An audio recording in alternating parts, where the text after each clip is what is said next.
प्रधानमंत्री मोदी ने एशियाई खेलों में हिस्सा लेने वाले भारतीय एथलीटों से किया संवाद। उत्कृष्ट उपलब्धि के लिए बधाई देते हुए कहा, आज आपकी वजह से देश के हर कोने में है उत्सव का माहौल। पीएम ने खिलाड़ियों से नशीले पदार्थों के खिलाफ युवाओं को जागरूक करने का आह्वान करते हुए कहा, आप हो सकते हैं इसके ब्रांड एम्बेसडर।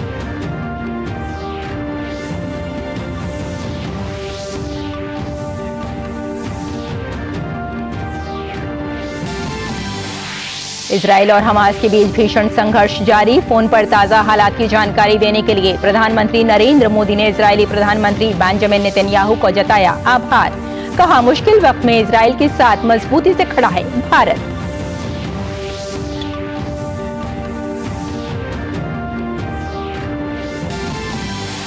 पांच राज्यों में चुनाव की घोषणा के बाद राजनीतिक दलों का प्रचार शुरू। केंद्रीय गृह मंत्री और बीजेपी के वरिष्ठ नेता अमित शाह ने तेलंगाना के आदिलाबाद में जनगर्जना सभा को किया संबोधित। मध्य प्रदेश में कांग्रेस की रैली को राहुल गांधी ने किया संबोधित।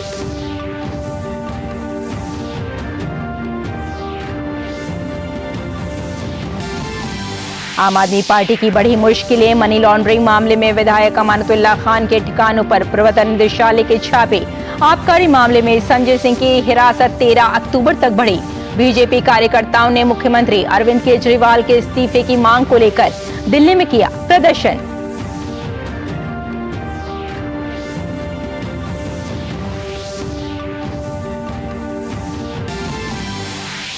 आईसीसी विश्व कप में डेविड मलान के शतक की बदौलत इंग्लैंड ने बांग्लादेश को 137 रन से हराया। वहीं विश्व कप के दूसरे मैच में श्रीलंका ने पाकिस्तान को दिया 345 रन का लक्ष्य।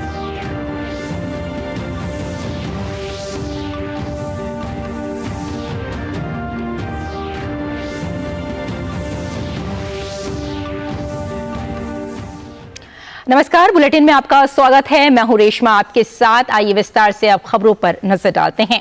प्रधानमंत्री नरेंद्र मोदी ने एशियाई खेल में हिस्सा लेने वाले भारतीय एथलीटों के दल के साथ बातचीत की और उन्हें संबोधित किया। ये कार्यक्रम प्रधानमंत्री द्वारा एशियाई खेलों में एथलीटों की उत्कृष्ट उपलब्धि के लिए उन्हें बधाई देने और उन्हें भविष्य की प्रतियोगिताओं के लिए प्रेरित करने का एक प्रयास है। भारत ने एशियाई खेल में 28 स्वर्ण पदक सहित कुल 107 पदक जीते हैं। जीते गए पदकों की कुल संख्या के सिलसिले में एशियाई खेलों में ये भारत का सर्वश्रेष्ठ प्रदर्शन है। कार्यक्रम में एशियाई खेलों के लिए भारतीय दल के एथलीट, उनके कोच, भारतीय ओलंपिक संघ के अधिकारी, राष्ट्रीय खेल महासंघों के प्रतिनिधियों सहित युवा कार्यक्रम और खेल मंत्रालय के अधिकारियों ने भी हिस्सा लिया। प्रधानमंत्री ने इस मौके पर खिलाड़ियों से नशीले पदार्थों के खिलाफ युवाओं को जागरूक करने का आह्वान किया। उन्होंने कहा कि वे इसके ब्रांड एम्बेसडर हो सकते हैं। देश इस समय ड्रग्स के खिलाफ निर्णायक लड़ाई लड़ रहा है। ड्रग्स के दुष्प्रभाव के बारे में आप सभी बहुत अच्छी तरह जानते हैं। अनजाने में हुई डोपिंग भी किसी खिलाड़ी का कैरियर तबाह कर देती है। कई बार जीत की चाहत कुछ लोगों को गलत रास्तों की तरफ ले जाती है, लेकिन इससे ही आपके और आपको, हमारे युवाओं को आपके द्वारा मैं सतर्क करना चाहता हूं। आप हमारे युवाओं को सतर्क करें, क्योंकि आप सभी विजेता हैं और सही रास्ते पर जाकर के आप इतनी सिद्धि प्राप्त कर चुके हैं। तो गलत रास्ते पर किसी को जाने की जरूरत नहीं है, आपकी बात मानेगा और इसलिए आप इसमें बहुत बड़ा रोल प्ले कर सकते हैं। आप दृढ़ निश्चय और मानसिक शक्ति के प्रतीक है। सिर्फ शारीरिक शक्ति से मेडल नहीं आते जी, मानसिक शक्ति बहुत बड़ा रोल प्ले करती है। आप नशीली दवाओं के हानिकारक जो प्रभाव है उसके बारे में भारत की युवा पीढ़ी को शिक्षित करने के सबसे बड़े ब्रांड एम्बेसडर भी है। भारतीय एथलीटों के दल को संबोधित करते हुए पीएम मोदी ने कहा कि उन्हें गर्व है कि हमारी नारी शक्ति ने एशियाई खेलों में बहुत अच्छा प्रदर्शन किया। ये भारत की बेटियों के सामर्थ्य के बारे में बताता है। मुझे इस बात का भी गर्व है कि हमारी नारी शक्ति ने इन खेलों में जबरदस्त प्रदर्शन किया है।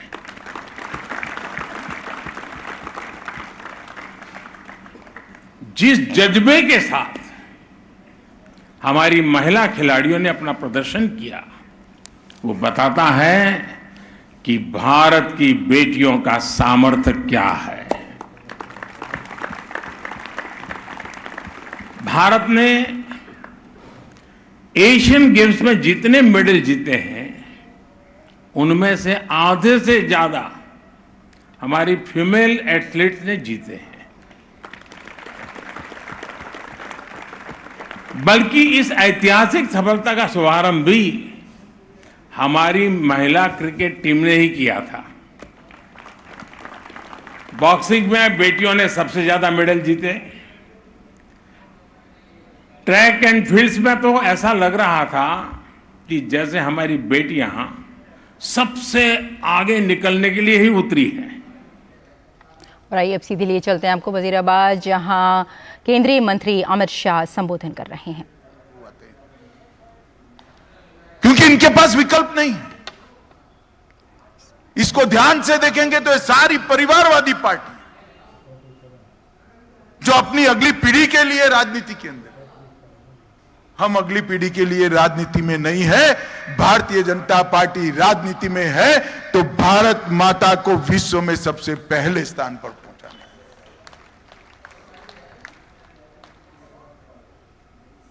जब उद्देश्य ही परिवार का कल्याण करने का हो तो जन कल्याण नहीं हो सकता। और मैं तेलंगाना की जनता को यही कहने आया हूं, आंतरिक लोकतंत्र न हो, परिवारवादी पार्टियां हो, सिद्धांत कोई नीति न हो, ऐसी पार्टियों के हाथ में तेलंगाना को मत दीजिए। और मैं तो कई बार सोचकर परेशान हो जाता,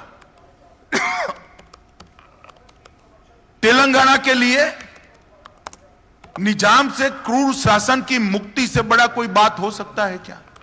मुझे बताइए आप लोग, इससे बड़ी बात कोई तेलंगाना के लिए हो सकती है क्या? 17 सितंबर हैदराबाद विमोचन दिन, जब केसीआर ने पार्टी बनाई, उन्होंने कहा था कि हम इसको राज्य के उत्सव के रूप में मनाएंगे, मगर हिम्मत नहीं चली। तुष्टीकरण की राजनीति के कारण मजलिस का साथ चाहिए। मैं आज सार्वजनिक रूप से कहता हूं, मोदी जी ने 2 साल से 17 सितंबर परेड ग्राउंड के मनाने का निर्णय किया है। आप भारतीय जनता पार्टी की सरकार बना दो, हर गांव, हर चौपाल, हर जिले के अंदर हैदराबाद विमोचन दिन मनाया जाएगा।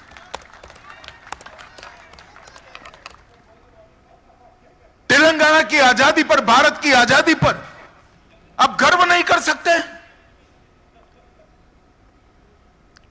किस प्रकार की तुष्टीकरण की, अपीसमेंट की पॉलिटिक्स, वोट बैंक की इतनी अहमियत तो हो सकती है क्या? और अगर यही है तो इसके आधार पर बैठे हो, इसका सपोर्ट लेकर बैठे हो, कैसे तेलंगाना का आप भला कर सकते हो? हैदराबाद शहर का भला कैसे हो सकता है? अरे मैं तो भाग्य लक्ष्मी माता के दर्शन करने गया, उन्होंने कहा कि ये यहां आकर एटमॉस्फियर बिगाड़ रहे। केसीआर बाबू, मेरा भाग्य लक्ष्मी माता के दर्शन करने से एटमॉस्फियर नहीं बिगड़ता है, तेलंगाना का भाग्य अच्छा होता है। किस प्रकार की सोच के साथ ये लोग आगे बढ़े? वो लोग वोट बैंक की राजनीति कर रहे हैं, हम विकास और आत्मविश्वास की राजनीति कर रहे हैं। वो लोग एंटाइटलमेंट की बात करते हैं, हम एम्पावरमेंट की बात करते हैं। और वो लोग परिवार के लिए काम करते हैं, हम तेलंगाना के लिए, भारत के लिए काम करते हैं। केसीआर के नेतृत्व में नीलू, निधुलू और नियम कोलू के सूत्र के साथ उन्होंने आंदोलन किया था। तीनों की स्थिति क्या है? जल जैसी पवित्र कोई चीज नहीं हो सकती। हर व्यक्ति के शरीर में 60% पानी होता है। जल के बगैर जीवन संभव ही नहीं है। जल के बगैर कृषि संभव ही नहीं है। जल के बगैर अर्थतंत्र का विकास संभव ही नहीं है। ये मुद्दे पर अलग तेलंगाना का आंदोलन चला और आपने कालेश्वरम योजना में भ्रष्टाचार कर कर संपत्ति बनाने का काम किया। शर्म आनी चाहिए।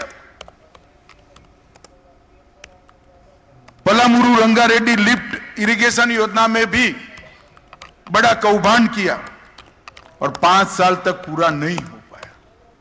आपने नीलू का वादा पूरा नहीं किया। आपने निधुलू की बात करें, धन की बात करें, तो तेलंगाना को, जब तेलंगाना राज्य बना जब 400 करोड़ सरप्लस था, रेवेन्यू सरप्लस स्टेट था, और आज टोटल 7.5 लाख करोड़ का ऋण तेलंगाना जैसे छोटे राज्य के सर पर डाल दिया है। मैं पूछना चाहता हूं चंद्रशेखर राव को, इंफ्रास्ट्रक्चर के सारे काम नरेंद्र मोदी जी ने किए हैं। 9 साल में 9 लाख करोड़ रुपया तेलंगाना के विकास के लिए नरेंद्र मोदी सरकार ने खर्च किया। सिकंदराबाद में गृह मंत्री अमित शाह इस वक्त संबोधन कर रहे थे। उन्होंने कहा कि जो पार्टी की कोई नीति नहीं होती उसके हाथ में तेलंगाना की सत्ता को नहीं देना चाहिए। उन्होंने ये भी कहा कि विकास की राजनीति करते हैं हम, और जो विपक्ष की जब उन्होंने बात की तो उन्होंने कहा कि वो परिवार की राजनीति करते हैं, परिवारवाद से काम लेते हैं। हम देश के लिए काम करते हैं, वो वोट बैंक की राजनीति के लिए काम करते हैं, और उनका कोई भी वादा अब तक पूरा नहीं हुआ है, और हम लगातार तेलंगाना के विकास के लिए काम करते रहेंगे। फिलहाल यहां रुकते हैं छोटे से ब्रेक के लिए, जल्द हाजिर होते हैं। आप देखते रहिए डीडी न्यूज।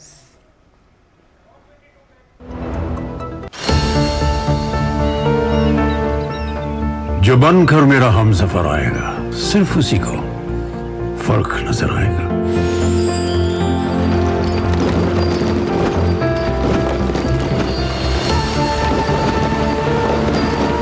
साल, बरस और सदी नहीं, एक युग गुजर जाएगा। उम्र न पूछो वंडर की, जब फर्क नजर आएगा। वंडर सीमेंट, फर्क नजर आएगा। मैं क्या जी, सब जानते हैं, जहां दिखे मारियो, अपना समझ के खा लियो। होंगे बच्चे स्वस्थ भले, फूलेगा बचपन, इन्हें पिलाओ मुगली घुट्टी 555।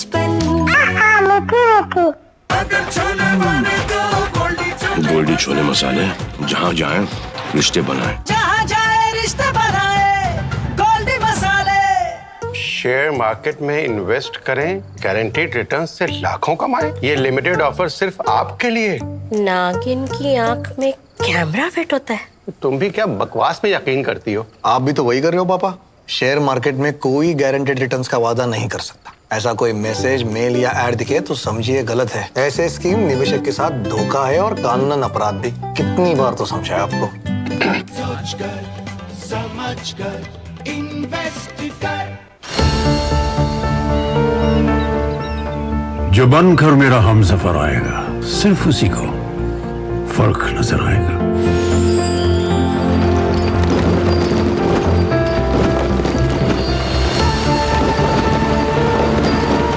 साल, बरस और सदी नहीं, एक युग गुजर जाएगा। उम्र न पूछो वंडर की, जब फर्क नजर आएगा। वंडर सीमेंट, फर्क नजर आएगा। और ब्रेक के बाद बात करते हैं इजराइल की। इजराइल के प्रधानमंत्री बेंजामिन नेतन्याहू ने प्रधानमंत्री मोदी को फोन करके इजराइल हमास युद्ध की ताज़ा स्थिति से अवगत कराया है। पीएम मोदी ने सोशल मीडिया प्लेटफॉर्म एक्स पर पोस्ट किया कि मैं प्रधानमंत्री नेतन्याहू को उनके फोन कॉल और मौजूदा स्थिति की ताज़ा जानकारी प्रदान करने के लिए धन्यवाद देता हूं। भारत के लोग इस मुश्किल घड़ी में इजराइल के साथ मजबूती से खड़े हैं। भारत आतंकवाद के सभी रूपों और अभिव्यक्तियों की कड़ी और दो टूक निंदा करता है।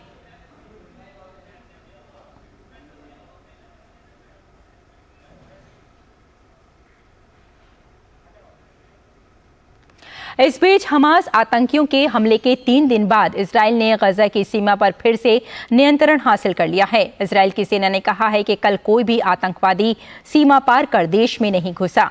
इस बीच इजराइल और फलस्तीनी आतंकी समूह हमास के बीच संघर्ष में मृतकों की संख्या 1600 के करीब पहुंच गई है। विभिन्न मीडिया रिपोर्ट के अनुसार इजराइल में 900 से अधिक लोग मारे गए, कम से कम 2600 घायल हुए और हमास ने अनेक बंधक बना लिए हैं। फलस्तीन में लगभग 700 लोग मारे गए हैं। इजराइल ने अभूतपूर्व कदम उठाते हुए 3 लाख आरक्षी बलों को काम पर बुला लिया है। उधर इजराइल ने दावा किया है कि लड़ाई शुरू होने के बाद अब तक 1500 आतंकियों के शव बरामद किए जा चुके हैं। G20 की अभूतपूर्व सफलता के बाद अब भारत 9वें P20 शिखर सम्मेलन की मेजबानी करने जा रहा है, जो 13 और 14 अक्टूबर 2023 को नई दिल्ली में IPU के सहयोग से भारतीय संसद द्वारा आयोजित की जाएगी। लोकसभा अध्यक्ष ओम बिरला ने P20 के बारे में जानकारी साझा की। उन्होंने कहा कि P20 सम्मेलन में पर्यावरण और लोकतंत्र की शक्ति पर चर्चा होगी। वहीं सम्मेलन में वैश्विक चुनौतियों का समाधान संसदों के माध्यम से निकालने के प्रयास जैसे विषयों पर भी चर्चा की जाएगी। P20 सम्मेलन में पधारे संसद के अध्यक्ष पर्यावरण पर, लोकतंत्र की शक्ति पर, SDG के लक्ष्यों पर, हरित ऊर्जा पर एवं महिला नेतृत्व विकास पर महत्वपूर्ण वैश्विक मुद्दों पर सार्थक चर्चा करेंगे। सम्मेलन के माध्यम से वैश्विक चुनौतियों का समाधान हमारी संसदों से निकले। जिस प्रकार G20 सम्मेलन में संवेदनशील वैश्विक मुद्दों पर एक राय बनी, उसी प्रकार हम इस सम्मेलन को भी परिणाम मूलक बनाने का प्रयास करेंगे। और यहाँ रुकते हैं, एक और छोटे से ब्रेक के लिए जल्द हाजिर होते हैं।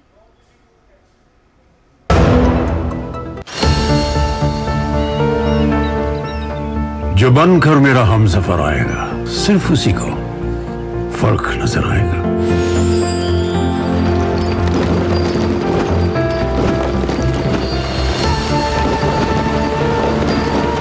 साल बरस और सदी नहीं, एक युग गुजर जाएगा। उम्र न पूछो वंडर की, जब फर्क नजर आएगा। वंडर सीमेंट, फर्क नजर आएगा। मैं क्या जी, सब जानते हैं, जहां दिखे मारियो, अपना समझ के खा लियो।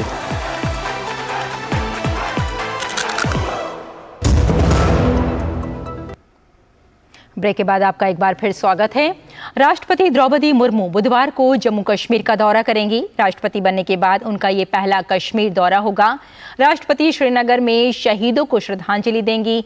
इसके बाद राष्ट्रपति को जम्मू कश्मीर विशेषकर की घाटी की स्थिति के बारे में सेना कमांडरों द्वारा जानकारी दी जाएगी। इसके बाद राष्ट्रपति कश्मीर विश्वविद्यालय जाएंगी। वो वहां दीक्षांत समारोह में हिस्सा लेंगी। राष्ट्रपति का कश्मीर के स्थानीय आदिवासी और स्वयं सहायता समूह की महिलाओं के साथ संवाद का भी कार्यक्रम है। राष्ट्रपति के दौरे को लेकर कश्मीर विश्वविद्यालय की vice chancellor professor Nilofer Khan से बात की हमारे संवाददाता ऋषि कुमार ने।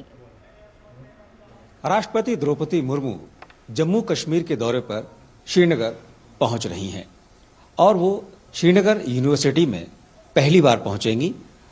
हमारे साथ श्रीनगर यूनिवर्सिटी की vice chancellor professor Nilofer Khan हैं। मैम, जिस तरीके से महामहिम का ये जो कार्यक्रम है, सबसे पहले बताएं कि आपकी यूनिवर्सिटी में आ रही हैं, तो कैसे आप स्वागत कर रहे हैं, क्या कार्यक्रम है उनका? आपने देखा होगा पूरी यूनिवर्सिटी सजी हुई है।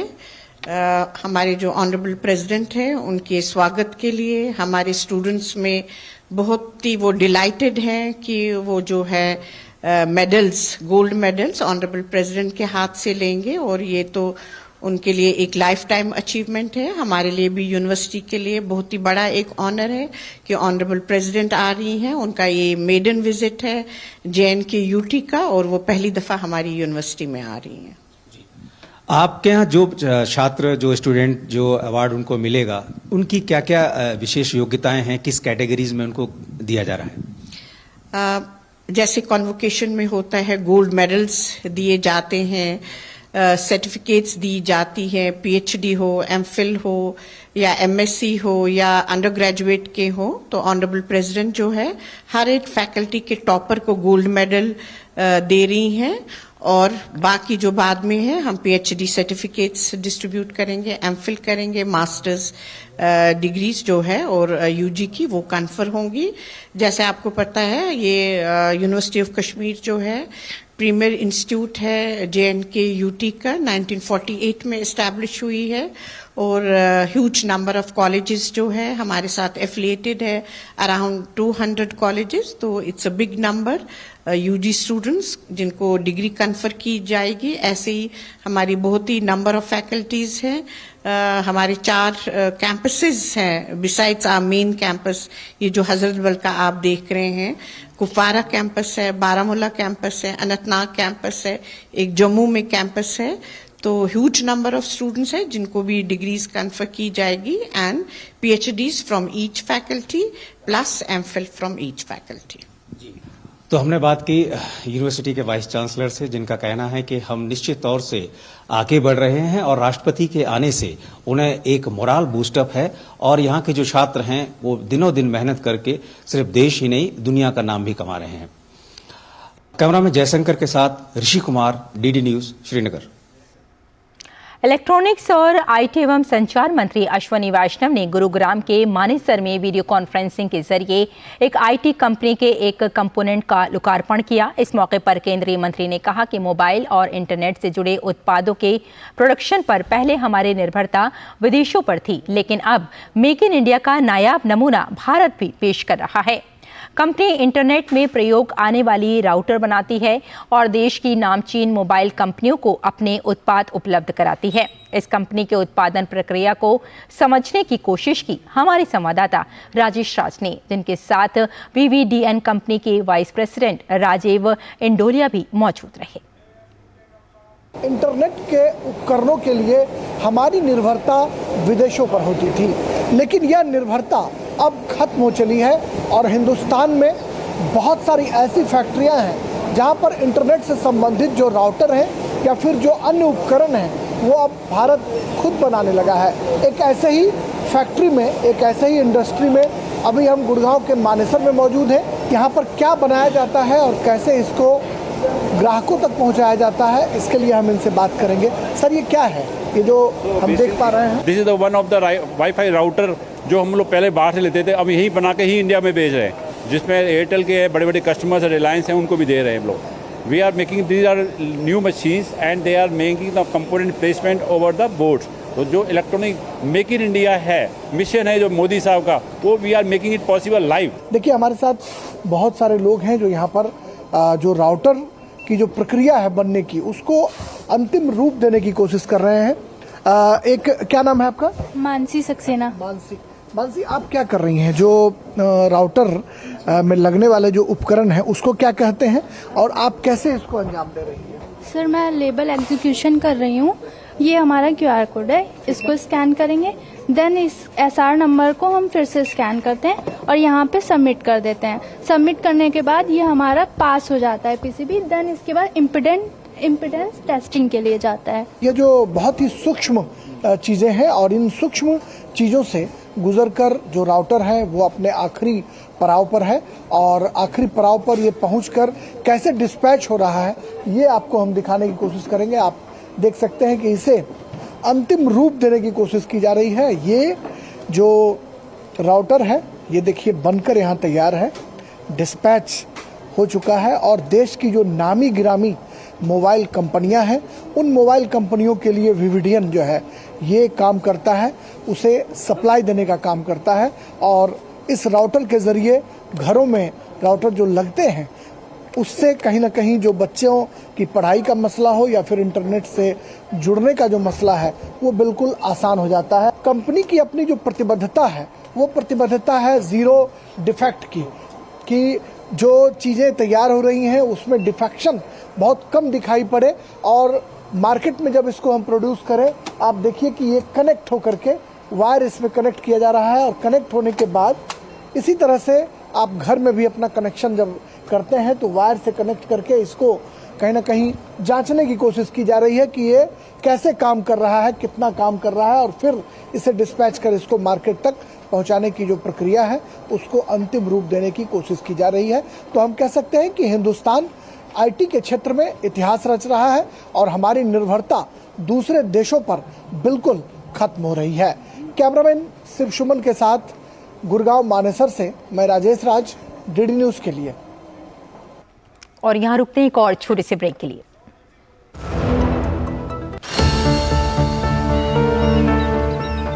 जो बनकर मेरा हमसफर आएगा, सिर्फ उसी को फर्क नजर आएगा।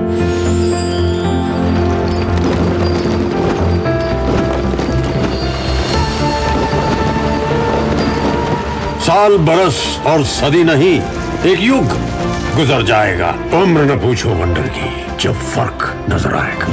वंडर सीमेंट, फर्क नजर आएगा।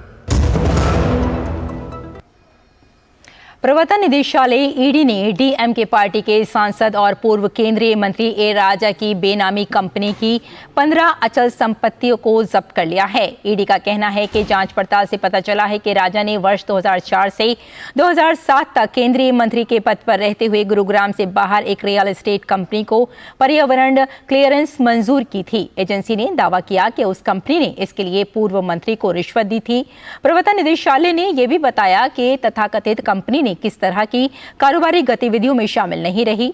जांच से भी पता चला है कि तमिलनाडु के कोयंबटूर में अवैध तौर पर प्राप्त धन से 45 एकड़ भूमि खरीदी गई थी।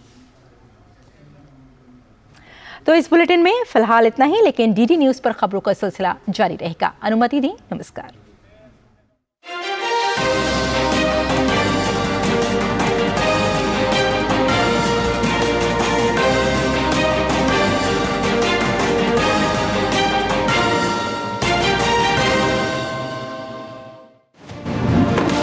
दुनिया की